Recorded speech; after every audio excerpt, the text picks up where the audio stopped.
देखिए, मैं एक चीज़ बताऊँ, पंजाब के जो सीएम कैप्टन साहब हैं, उनका प्रदर्शन भी बहुत अच्छा रहा, कांग्रेस पार्टी का भी प्रदर्शन अच्छा रहा है और रिज़ाइन उन्होंने खुद दिया है इसलिए क्योंकि स्वास्थ्य उनकी थोड़ी-सी अभी सही नहीं रहती है, बहुत ज़्यादा या भाग-दौड़ नहीं कर ऐसा उन्होंने पाते। कुछ इस्तीफे में तो नहीं कहा, ऐसा तो अ, मैंने नहीं सुना है स्वास्थ्य के बारे में। इस्तीफे में नहीं कहा है लेकिन कई बार मीटिंग भी हुई थी तो जैसा मुझे पता है मैं आपको बताऊँ चूँकि मैं संगठन से जुड़ा हुआ हूँ, तो थोड़ी जानकारी है मेरे पास। नमस्कार, गुड मैं इवनिंग।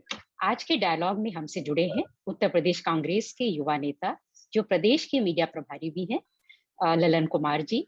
आपका आज के शो में स्वागत है ललन जी। नमस्कार। ललन जी, उत्तर प्रदेश चुनाव का बिगुल बज चुका है। अखिलेश यादव जी कहते हैं कि 400 सीटें आएंगी। योगी जी भी लौटने का दम भर रहे हैं। आम आदमी पार्टी ने मुफ्त बिजली का ऐलान कर दिया है और पहली लिस्ट भी जारी कर दी है। कांग्रेस की रणनीति का अभी तक खुलासा नहीं हुआ। देखिए, कांग्रेस पार्टी हमेशा से जो ज़मीनी मुद्दा है, उसपे काम की है, उसपे सवाल उठाए। बात करते हैं सबसे पहले आपने बात की अखिलेश यादव जी का, तो मैं उनको बता दूँ 400 सीट वो ले रहे हैं, 400 सीट भाजपा ले रही है, मायावती भी 300 सीट ले रही है। तो मुझे लगता है उत्तर प्रदेश में विधानसभा सीटें कितनी है सब कैलकुलेट कर लें आपस में और ज़मीनी हकीकत अखिलेश यादव जी को समझना चाहिए कि क्या है, सिर्फ़ जो अपना ऑफिस बना रखे हैं एसी का, एसी वाले हॉल में बैठ करके 2-4 ज्वाइनिंग हो जाती है, उसके बाद निकलना नहीं, लोगों के प्रति खड़ा नहीं होना। आज क्या है उत्तर प्रदेश में कांग्रेस पार्टी का नेता कार्यकर्ता जाके गाँव-गाँव में लोगों को मिल रहा है, लोगों से बात कर रहा है, ज़मीन पे काम कर रहा है। मुझे लगता है कि कांग्रेस पार्टी जो सबसे बड़ी पार्टी है, नेशनल पार्टी है, आप सब जानते हैं।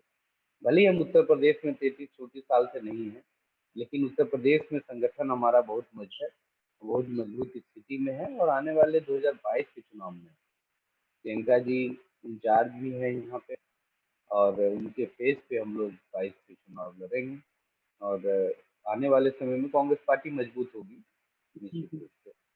रही केजरीवाल जी की बात आपने की, तो मैं आज ही दिल्ली से आया हूँ, कल भी मैं वहीं था, चर्चा हो रही थी। केजरीवाल जी ने दिल्ली को नरक बना दिया है। आपको पता है 2-2 3-3 फीट सारे कॉलोनियों में पानी लगे हुए थे। ये बिजली पानी जो फ्री की बात कर रहे हैं, पानी में केजरीवाल जी ने इतना फ्री कर दिया है कि लोगों को जीना दुश्वार हो गया था। पिछले भी 2-4 दिन से बहुत हाल है दिल्ली का। जो उसका जो एक वाटर का जो सिस्टम होता है, एक अलग उसका ड्रेनेज सिस्टम बनना चाहिए था या उसके अलग नाली बनने चाहिए थी। कॉलोनियों का जो स्ट्रक्चर है, उस पे काम नहीं किया इन्होंने। कॉलोनियों में गड्ढे काफ़ी हैं, अगर आप दिल्ली की बात करें तो। बिजली जो ये फ्री की बात कर रहे हैं, वो वहाँ पे कितना दे रहे हैं, बिजली इतना बिल आता है लोगों का कि कई लोग को जुमला दिया गया भारतीय जनता पार्टी का।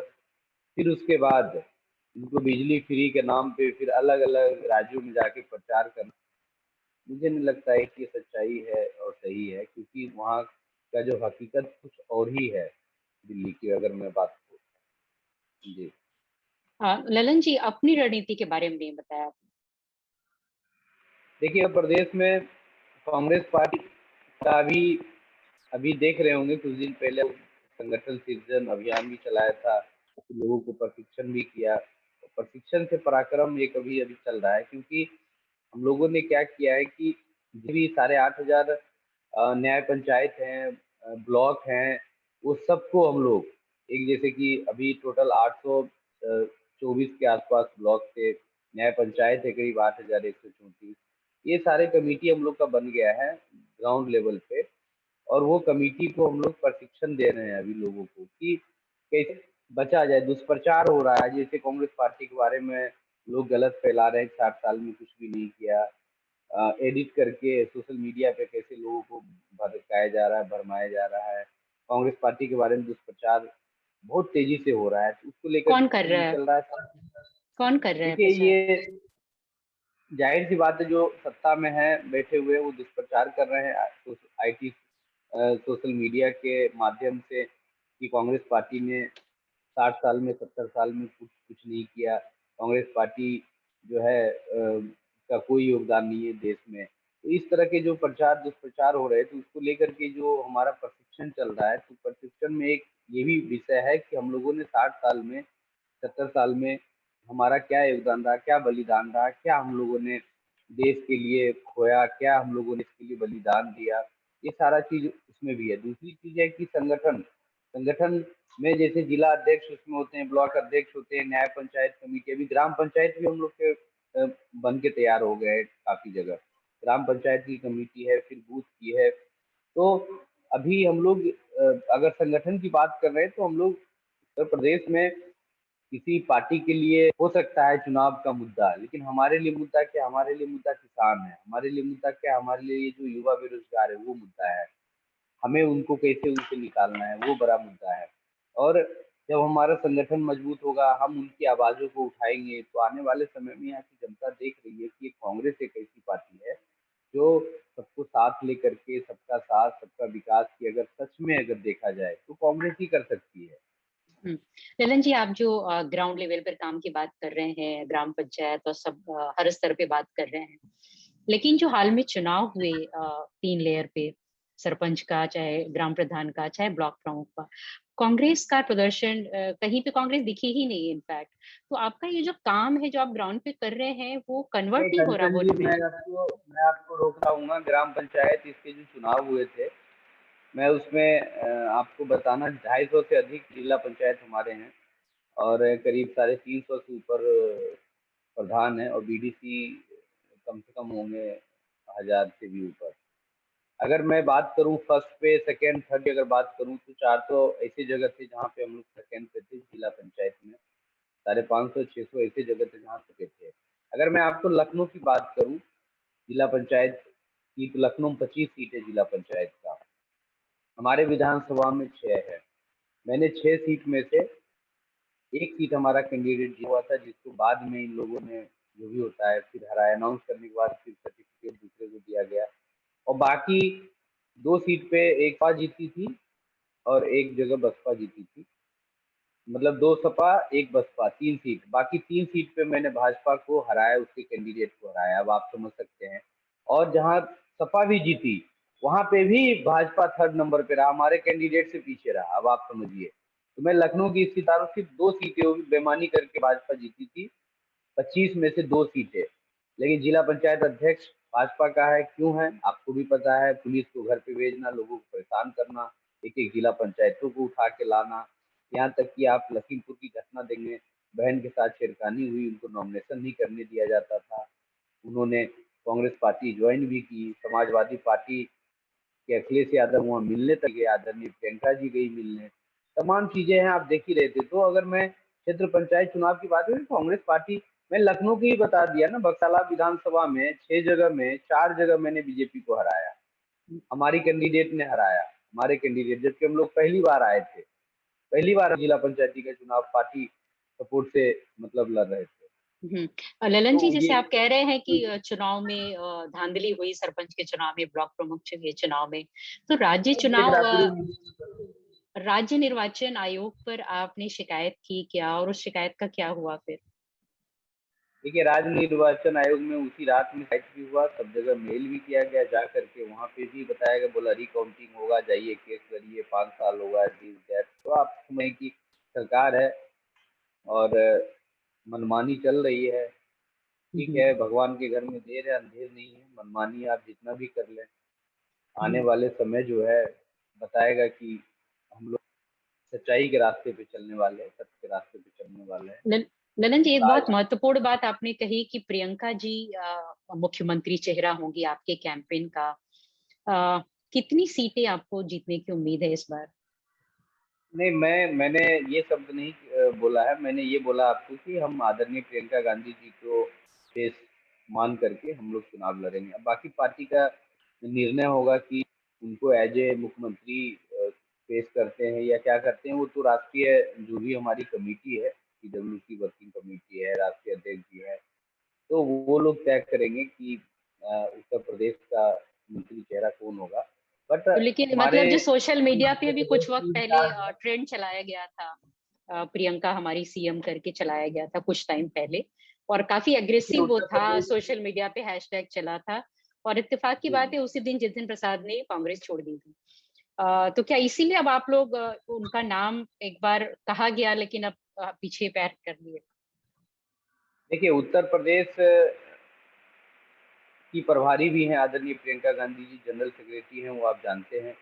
तो हमारे लिए फेस तो है ही, ठीक है, इसमें कोई डाउट नहीं है।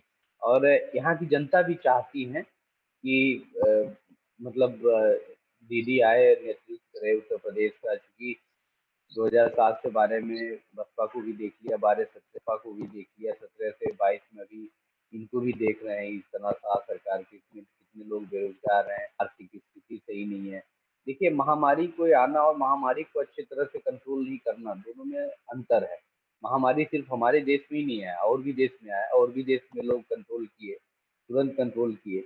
अभी अगर वैक्सीनेशन की बात करें तो 10 से 15-20% भी वैक्सीनेशन नहीं। गांव की हालात आप देखिए ना, गांव में किसी ने वैक्सीन नहीं लिया है, जो पहुंचे ही नहीं है वैक्सीन। वैक्सीन तो यहाँ पे ये होता है कि जब मोदी जी का जन्मदिन आ गया तो एक दिन इवेंट बना लिए। वैक्सीन का तो ये है, जब प्रचार करना है फ्री वैक्सीन, थैंक यू। अभी आप ऑनलाइन आप वहीं आप बैठे बैठे करेंगे, पता चल जाएगा कितना पैसा लगता है वैक्सीन में। फ्री वैक्सीन कहीं मिल ही नहीं रहा।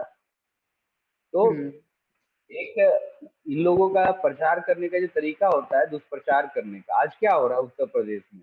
आप दिल्ली में जाएंगे तब भी वहां दिखेगा उत्तर प्रदेश नंबर वन है, होर्डिंग बैनर हर जगह, एयरपोर्ट से निकलते ही। आप लखनऊ आएंगे तब भी आपको दिखेगा नंबर वन है। अभी 2 दिन पहले एनसीआरबी की रिपोर्ट आई है, उत्तर प्रदेश नंबर वन है महिलाओं के प्रति बढ़ते अपराधों में। उत्तर प्रदेश नंबर वन है चोरी, लूट, डकैती, मर्डर में। लॉ एंड ऑर्डर की अगर बात करें, उत्तर प्रदेश नंबर वन है बेरोजगारी में। उत्तर प्रदेश का जो स्थिति इतना खराब है, अगर मैं इंडस्ट्रीज की बात करूं तो पिछले 5 साल में भारतीय जनता पार्टी ने कितने इंडस्ट्री लगाए ये भी बताया। उत्तर प्रदेश नंबर वन है यहाँ पे। अगर आप बात लोगों की दयनीय स्थिति की बात करें, इसमें नंबर वन है। अपराधों का प्रदेश है ये कब से नंबर वन हो जाए आप बताइए। अभी एनसीआरबी की रिपोर्ट आप देख लीजिए, लेकिन आप बैनर, पोस्टर, और साथ ही आप ये भी देखेंगे होंगे कि एलईडी वैन में ये लोग फर्जी वीडियो बना करके, और अभी तो ऐसा था कि कलकत्ता का फ्लाईओवर बना करके पूरा एडवर्टाइजमेंट दिए थे ये लोग। हम्म। तो इतने बेशर्मी है कि दूसरे के फ्लाईओवर भी अपना बता के एडवर्टाइजमेंट प्रिंट मीडिया में आ गया, छप करके पूरे पेज। अब समझिए कि क्या अ, स्थिति है इन लोगों की। ललन जी, आपके हिसाब से फिर उत्तर प्रदेश के चुनाव में इस बार सबसे बड़ा मुद्दा क्या होगा? देखिए उत्तर प्रदेश का चुनाव जो होगा वो बेरोजगारी पे होगा। उत्तर प्रदेश का चुनाव होगा जो दलितों के ऊपर जो अत्याचार, उत्पीड़न हुआ है उस पे होगा। उत्तर प्रदेश का चुनाव होगा महंगाई पे होगा। उत्तर प्रदेश का चुनाव होगा जो किसान हैं, जो पिछले 1.5 सालों से आंदोलन कर रहे हैं, 1-1.5 साल से उनकी मांगों को ठुकराया जा रहा है। जो 3 काले कानून है वो वापस नहीं किए जा रहे हैं। अभी आपने देखा होगा पश्चिमी उत्तर प्रदेश में जो जनादेश था, अब कुछ जो मीडिया बंधु हैं, नहीं हम लोग कुछ ऐसे शब्द का इस्तेमाल करते हैं, ना करेंगे कभी। कुछ मीडिया बंधु की होश उड़ गई थी, दिखा भी नहीं पा रहे कि इतनी भीड़, इतना किसान का जन सैलाब कहाँ से आ गया। तो वो परिबंध का एक संकेत था, अभी भी नहीं सुधर पा रही है। मुझे लग रहा है कि यही कारण हमारे, यही जो हमारे युवा साथी हैं, महिलाएं हैं, जिनके ऊपर अत्याचार हो रहा है, खुलेआम हो रहा है। ऐसा कभी नहीं हुआ था कि किसी को लाइव लोग साड़ी खींचा जा रहा हो, हम बहानबे के साथ छेड़खानी हो, और देखिए घर कितनी बढ़ती जा रही है। उत्तर प्रदेश का चुनाव होगा, मुद्दा बहुत है। गड्ढा मुक्ति की इन्होंने बात किया था, गड्ढा तो प्रदेश में भरे हुए हैं, आप देख ही रहे हैं जगह जगह पे। तो तमाम मुद्दे हैं, मुद्दे की कमी नहीं है। बट यहाँ की जनता है, जन मन बना रही है। और आने वाले समय में, अभी आपने कुछ दिन पहले देखा होगा सी वोटर सर्वे कुछ आया था एक न्यूज का, आपको पता होगा या नहीं होगा पता नहीं। लेकिन 110 एक कंस्टिट्यूंसी में 110 लोगों से पूछ करके सी वोटर सर्वे किया गया था। आप बताइए कि एक विधानसभा में 15 से 18 लाख भी होता है पॉपुलेशन, जिसमें 10 साल, 12 साल, 8 साल, 17 साल के लोग भी होते हैं, और 18 साल, 22 साल के भी होते हैं जो वोटर आईडी कार्ड जिनके पास होता है। और 4-5 लाख मिनिमम वोटर होते हैं इसी बीच में हर विधानसभा में। 4 लाख से 5 लाख। तो 4 लाख 10 लाख का अगर आप 100% तो पॉसिबल कभी नहीं होता, 10% कर लो, 5% कर लो। 5% अगर आप तब भी 25,000 सर्विस होता है। 25,000 भी आप ले पा रहे हैं आप 100 आदमी से पूछ करके, और एक प्रोपोगंडा के तहत, बीजेपी स्पॉन्सर के तहत आप करके और दिखा दिए कि यहाँ बीजेपी के कुल वोट में सरकम दिए। इनको पता नहीं 175 एमएलए भी भाजपा छोड़ करके इधर उधर भटक रहे हैं, क्या होना है, क्या करना है। अभी हाल ये में विरोध कर भाजपा रहे के हैं। आंतरिक सर्वे पर एक हमने स्टोरी की थी, जिसमें उनके खुद के सर्वे में अंदेशा जताया गया था कि पार्टी को इस बार बहुमत नहीं मिल रहा है, और कुल मिला के 200 सीटें मुश्किल से उनको मिलेंगी। और एक और अभी बड़ी ये 150 इंटरेस्टिंग सीटों से बात भी आई नीचे थी चल कि रहे हैं। बसपा नंबर 2 पे रहेगी, ऐसा उनके सर्वे में आया कि 125 सीटों के साथ बसपा नंबर 2 पे रहेगी। देखिए, कांग्रेस के भी आंतरिक सर्वे के बारे में हमने सुना था, और ये पता चला था कि कुल मिला के कांग्रेस को एक सीट मिलेगी, वो भी आराधना मिश्रा जी की सीट होगी जो प्रतापगढ़ की है। किधर ज्यादा दिख रहा है यूपी का मैंडेट? नहीं देखिए, मैं जो भी सर्वे हो रहा है, मैं मतलब उसमें बताना चाहता हूँ कि हार क्या है वो समझ में नहीं आ रहा है। लेकिन अभी आप पता कर लीजिए कि कांग्रेस की अगर बात करें कि एक सीट की बात कर रहे हैं, कांग्रेस के बगैर कांग्रेस के उत्तर प्रदेश में अगला सरकार नहीं बनेगा, ये मैं आपको जरूर बताना चाहता हूँ। बाकी बहुत ज्यादा बड़बोलेपन जिनको करना है, 400 सीट 300 सीट ललन जी, आप वो बहुत कर। बड़ी बात कह रहे हैं, कांग्रेस के बिना नहीं बनेगी। तो क्या आप कोई प्री पोल अलायंस के पर विचार कर रहे हैं, या पोस्ट पोल अलायंस पर ध्यान देंगे रिजल्ट आने के बाद? देखिए, मैं एक चीज आपको बता दे रहा हूँ कि जहां इन्होंने बात की कि 400 सीट अखिलेश यादव, 300 सीट ऊपर भाजपा, ये गिनवाएंगे कहाँ पे, कहाँ कौन कौन सी सीट की बात कर रहे हैं, और मैं उनको एक एक सीट वाइज बताऊंगा कि वहाँ पे क्या स्थिति है। अभी आप लखनऊ की बात कर लीजिए, लखनऊ में बक्सी के तालाब विधानसभा की बात कर लीजिए, 4.5 साल हो गया, विधायक वहाँ दिखता नहीं है। वहाँ की जनता से पूछ लीजिए जा करके। अगर आप 400-500 जनता से पूछेंगे तो कोई का नाम भी नहीं जानता, पहचानता भी नहीं है। भारतीय जनता पार्टी के अभी जो आप उस विधायक कॉन्स्टिट्युएंसी की हैं, बात कर रहे हैं, जिस कॉन्स्टिट्युएंसी में बख्शी का तालाब जो है लखनऊ से सटा हुआ है, शहर से, और इसमें आप पिछले 2 सालों से काम कर रहे हैं। ऐसी चर्चा है कि आप वहां से चुनाव लड़ेंगे। तो अभी 2 सवाल है कि एक तो क्या आप सच में वहां से चुनाव लड़ने वाले हैं? कांग्रेस ने अभी आधिकारिक कोई लिस्ट जारी नहीं की है। और दूसरा ये कि उस कॉन्स्टिट्युएंसी में सबसे बड़ा मुद्दा क्या है?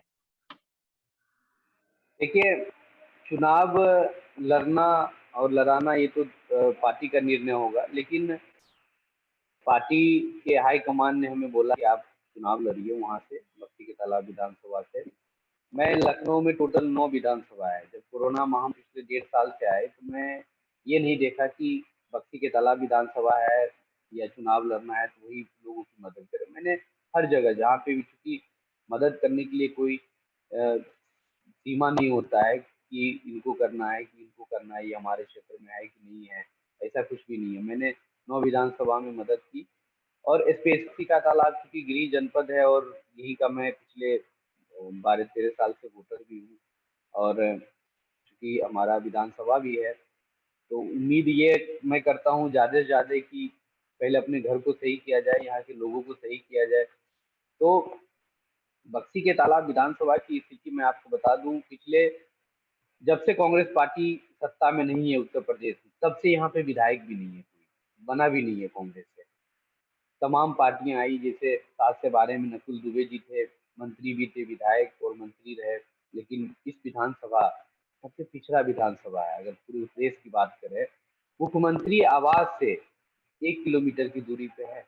2007 से 12 के बाद मैं बात करता हूँ, 12-17 में अखिलेश यादव सीएम थे, उनका गोमती यादव वहाँ यहाँ एमएलए था। उसने भी लूटने का काम किया जनता को। डेवलपमेंट की बात करें तो जीरो है, कहीं पे कुछ नहीं है। लोगों को कॉलोनी नहीं मिले हैं, जो घर आवास की जिसकी बात करते हैं, हैंडपंप नहीं लगे हुए थे। तमाम लोग ऐसे हैं जो बेरोजगारी के धक्के खा रहे हैं। सिर्फ और सिर्फ खनन माफियाओं और सिर्फ बढ़ावा दिया वसूली के इन लोगों ने। 17 के बाद जो स्थिति है, अविनाश बेदी का नाम कोई नहीं जानता है, 80% लोग नहीं जानते हैं, 20% लोग जानते होंगे जो उनके कार्यकर्ता है, सब है। अब मुद्दों की अगर हम बात करें तो बक्सी के तालाब विधानसभा 1 किलोमीटर की दूरी पे हो जाता है, जहाँ मुख्यमंत्री योगी आदित्यनाथ जी रहते हैं। गोमती नगर आप जानते होंगे, गोमती नगर विस्तार है, गोमती नगर में मंत्री आवास है, वो सब बक्सी के तालाब विधानसभा में आता है। जानकीपुरम विस्तार है, लोहिया अस्पताल देखे होंगे आप। तमाम ऐसे है जो सब गोमती नगर 40% शहरी एरिया है, 60% गांव वाले एरिया है। लेकिन आप गांव और शहर दोनों की अगर बात करें तो विकास से दोनों अछूता है। आप बात करें गोमती नगर विस्तार की, आप आ जाइए, आप बगल में खरगापुर गाँव है, मलेसा मोह है, सटा हुआ है, सब नगर निगम में आ गया है। उसके बाद इसकी स्थिति इतना खराब है खुद कि आप पैदल चल नहीं सकते, बीमारियां फैल रही है। अभी बारिश हुई, अभी और बुरा हाल होगा। हम लोग जा रहे हैं, देख रहे हैं, लोगों के घर गिर रहे हैं। घर बनाने की बात है, अगर आप प्रधानमंत्री आवास योजना की बात करते थे तो प्रधानमंत्री ने जिस आवास योजना की शुरुआत की थी, ढिंढोरा पीटा था, वो हमारे विधानसभा में एक गांव है, वहीं से उन्होंने शुरुआत की थी। लेकिन उनको प्रचार करना था, एक लोगों को उन्होंने बना दिया, बाकी लोगों को भूल गए। इवेंट मैनेजमेंट करना था, टीवी पे पूरा समय बर्बाद करना था, लाइव हो करके दो दो लोगों से जिलों में बात किए कि आपको घर मिल गया, कैसा लग रहा है। क्या गरीबी जो है 60% 65%, तो एक दो लोगों को अगर घर बनाने से गरीबी दूर हो जाती है तो मुझे लगता है कि फिर तो ये तो फिर तो गरीबी रहती ही नहीं, ना लोग परेशान रहते। तो मुद्दा बहुत बड़ा है। अभी बक्सला विधानसभा में हमने राशन बंटवाए हैं। अभी भारतीय जनता पार्टी भी राशन बांट रही थी, आप देखे होंगे, 5 किलो का अनाज था, उस पर एडवर्टाइजमेंट में जितने खर्च हुए होंगे, काश उतने को दे दे उसी में। मैंने 15 से 20 किलो का पैकेट बनवा। राशन राशन का मतलब होता है अनाज नहीं, राशन का मतलब होता है कि सारी सामग्री की जिससे कि आप खाना इमीडिएट बना सके, तेल हो उसमें, प्याज हो, लहसुन हो, मसाले के सामान, तमाम चीजें हो। इन लोगों ने सिर्फ और सिर्फ प्रचार करने के माध्यम से, प्रचार कैसे होगा, ऑक्सीजन की कमी से दम तोड़ रहे थे। यही बड़ी तालाब विधान, कोई निकलता नहीं था घर से। सब विधायक सांसद अपने घर में, राजनाथ जी तो लखनऊ करके दिल्ली में थे, कभी रसिया घूम रहे थे, कहीं कुछ घूम रहे थे, अपना वैक्सीनेशन पहले लगवा लिए, बाकी देशवासी कहीं भी जाए, लखनऊ वासी कहीं भी जाए। कौशल किशोर घर से निकला नहीं, पारिवारिक विवाद में फंसे थे। उनका ऐसा बर्ताव है क्षेत्रों में कि अभी मंत्री भी बने हैं लेकिन देखने तक नहीं आते हैं। खैर, ये समय राजनीति का भी नहीं है, इसलिए हम लोगों की मदद कर रहे हैं और करेंगे। हाँ, एक ललन जी, ये बहुत बहुत दो बड़ी बातें आपने कही। एक तो ये कि कांग्रेस के बिना सरकार नहीं बनेगी, और दूसरा ये कि भाजपा का प्रदर्शन बहुत खराब रहा है। फिर क्या वजह है कि जितिन प्रसाद छोड़कर गए, और अभी कल ही ललितेश पति त्रिपाठी, जो आपकी पार्टी के प्रदेश उपाध्यक्ष थे और खानदानी कांग्रेसी थे, मतलब 3-4 पीढ़ियों से या शायद और पुरानी पीढ़ियों से रहे होंगे, कल शाम वो भी चले गए। तो क्या वजह है कि लोग फिर कांग्रेस को छोड़ रहे हैं? देखिए, कुछ लोगों की अपनी महत्वाकांक्षाएं होती है। कांग्रेस पार्टी ने इज्जत, मान सम्मान सब, जब कुछ दिन पहले ही आए थे ललितेश जी यहाँ पे, जब प्रियंका गांधी जी थी तो हमसे भी मुलाकात हुई थी, अच्छे से बातचीत हुई। ऐसा कहीं पे नहीं था, ना पार्टी में किसी भी तरह का इशू था। अब उनकी कुछ आकांक्षाएं होंगी, अलग होगी, या उनका व्यक्तिगत डिसीजन होगा जो उन्होंने लिया है। तो हमारी शुभकामनाएं हैं, जहाँ भी रहें वो खुश रहें, अच्छे से रहें। हाँ, लेकिन काम करें, खानदानी परंपरा, जिस तरह से आपने बात किया कि उनके दादाजी अगर मुख्यमंत्री थे तो दादाजी के नाम पे वोट नहीं मिलेगा इनको, या पिताजी के नाम पे वोट नहीं मिला, इनको काम करना पड़ेगा। और आप ललितेश त्रिपाठी जी का वर्किंग स्टाइल और काम करने का शेड्यूल आप कभी मंगवा के देख लीजिएगा, आपको पता चल जाएगा कि कितना क्षेत्र में काम कर रहे हैं, या घर में बैठे हुए काम करते ही नहीं है, जाते ही नहीं है लोगों के बीच में। तो जब आप जाएंगे नहीं, काम नहीं करेंगे, तो किसी भी पार्टी में रहें आप, इससे क्या मतलब है? तो आपको कहने का मतलब है कि वो किसी भी वहाँ पार्टी पे में भी जाए कोई दिक्कत। खास मुकाम नहीं बना पाएंगे?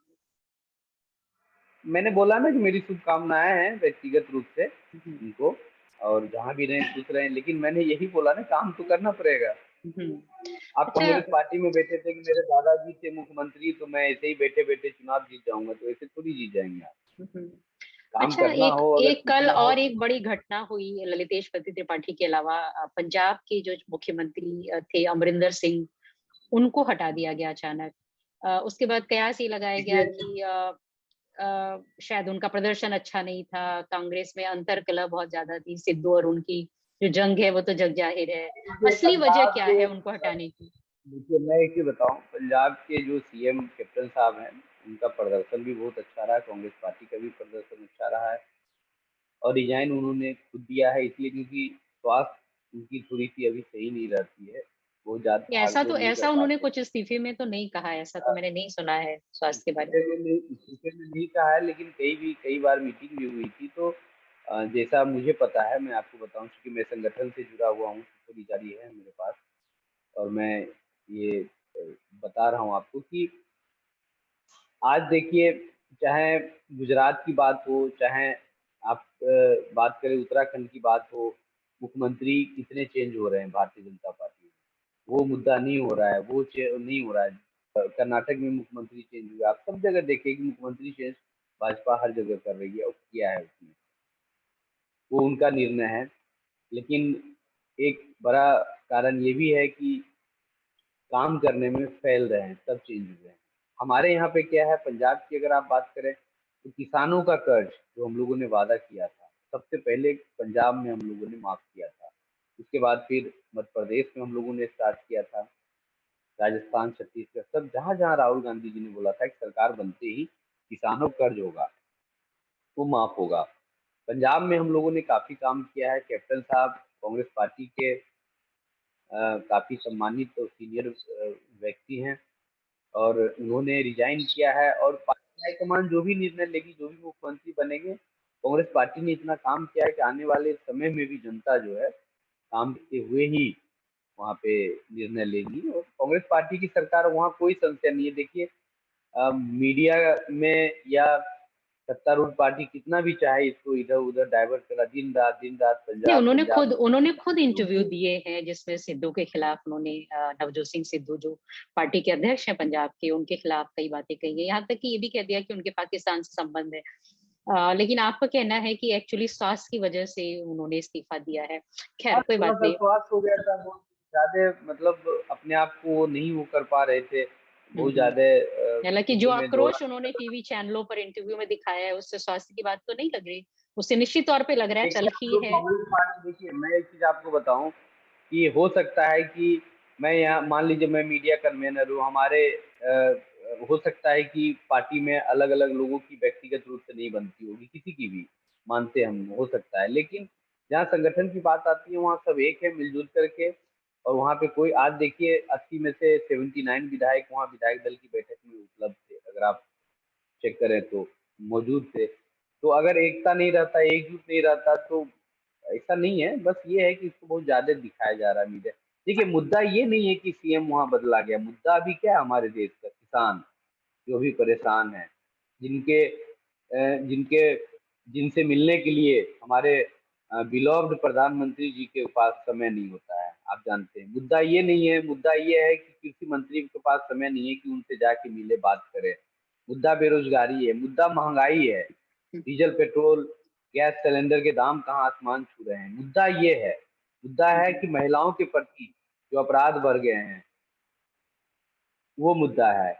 आज क्या हो रहा है उत्तर प्रदेश में? लोग सुरक्षित महसूस कर रहे हैं, नहीं कर रहे हैं। आप जी। आइए 100 नंबर था, अब 112 नंबर हो गया। आप कभी फ़ोन करके देखिएगा, आपको पता चल जाएगा। आप खुद कभी एक बार आकर के ऐसे चेक करिएगा, पता चलेगा कि यहाँ क्या स्थिति है। एम्बुलेंस को भी फ़ोन करिएगा, उसमें भी पता चल जाएगा आपको क्या स्थिति है। तो अ, तमाम ऐसे हम्म। कल रात में एक न्यूज रिपोर्ट आई जिसमें कहा गया कि कांग्रेस के सोशल मीडिया विभाग ने एक प्रस्ताव पारित किया है, राहुल गांधी को हुँ, पार्टी हुँ, का हुँ। प्रेसिडेंट बना दिया। हुँ, हुँ, हुँ। देखिए, प्रस्ताव कहाँ पारित हुआ, नहीं हुआ इसकी जानकारी मुझे नहीं है। लेकिन राहुल गांधी जी अ, को पार्टी का कमान सँभालना चाहिए और राहुल गांधी जी के नेतृत्व में ही एक हम जो लोगों की मदद कर रहे हैं या वो की जो समस्या है समाधान, उस चाहे कोरोना की बात हो, चाहे वो गरीबी की बात हो, हर स्तर पे उन्होंने चाहे दलितों की बात हो, उन्होंने मुद्दा उठाया है हमेशा से। और राहुल गांधी एक ऐसे नेता है जिनके पास विज़न है, आइडियोलॉजी है, उनके पास मिशन भी है कि क्या करना है देश के लिए, क्या कर सकते हैं। तो उनको पार्टी का कमान भी सँभालना चाहिए और आने वाले समय में हम लोग देशवासी चाहें कि प्रधानमंत्री बने और देश की सेवा करें। लेकिन फिर देरी किस असली बात की है? अगर रोजगार। कांग्रेस में अधिकतर लोग यही चाहते हैं, तो फिर देरी किस बात की है? अब देखिए कुछ प्रक्रिया होती है, क्योंकि हम लोग लोकतांत्रिक पार्टी हैं, आप जानते हैं, तो कुछ प्रक्रिया है जो चल रहा है एआईसीसी में। तो वो जैसे ही होता है आप लोगों को भी अपडेट क्योंकि ये बड़ा करते हैं। लॉन्ग प्रोसेस है। मुझे लगता है कि पिछले बहुत सालों से यही लिखा जाता रहा है कि राहुल गांधी बनेंगे प्रेसिडेंट। बीच में बने भी, फिर छोड़ा उन्होंने पद, है ना। उसके बाद भी कयास ये लगते रहे हैं। सोनिया जी की भी स्वास्थ्य की वजह से ये कयास लगते रहे हैं। और ऑब्वियसली वो हर आदमी उन्हीं से मिलता है, जितने भी बड़े नेता हैं कांग्रेस पार्टी के, वो जाते हैं उनसे मिलते हैं। तो डी फैक्टो वो प्रेसिडेंट का रोल तो अदा कर ही रहे हैं। तो ऑफिशियली देने में क्या दिक्कत है? नहीं, देखिए एक प्रक्रिया है चुनाव का, उसके तहत जो लोग चुने जाएंगे, जो भी आएंगे, और हम लोग की इच्छा है कि हमारे नेता आदरणीय राहुल गांधी जी कांग्रेस पार्टी के राष्ट्रीय अध्यक्ष ने और कमान संभाले पूरा। और यही हम लोग उनसे प्रेरित होकर के ही इतना मेहनत कर रहे हैं। आदरणीय राहुल गांधी जी है, प्रियंका गांधी जी है, और समय समय पे पार्टी का हाईकमान का भी गाइडलाइन आते रहता है कि कैसे लोगों से इंटरेक्ट होना है, कैसे करना है। यही सब चल रहा है लोगों की जनसेवा। चलिए, हमसे बातचीत करने के लिए बहुत बहुत धन्यवाद जलन जी। नमस्कार। बहुत अच्छा लगा आपसे भी बात करके, और हमारी शुभकामनाएं हैं। आप भी डायलॉग की तरफ से भी निष्पक्ष। आपको शुभकामनाएं, आपकी पार्टी को शुभकामनाएं। Thank you. धन्यवाद।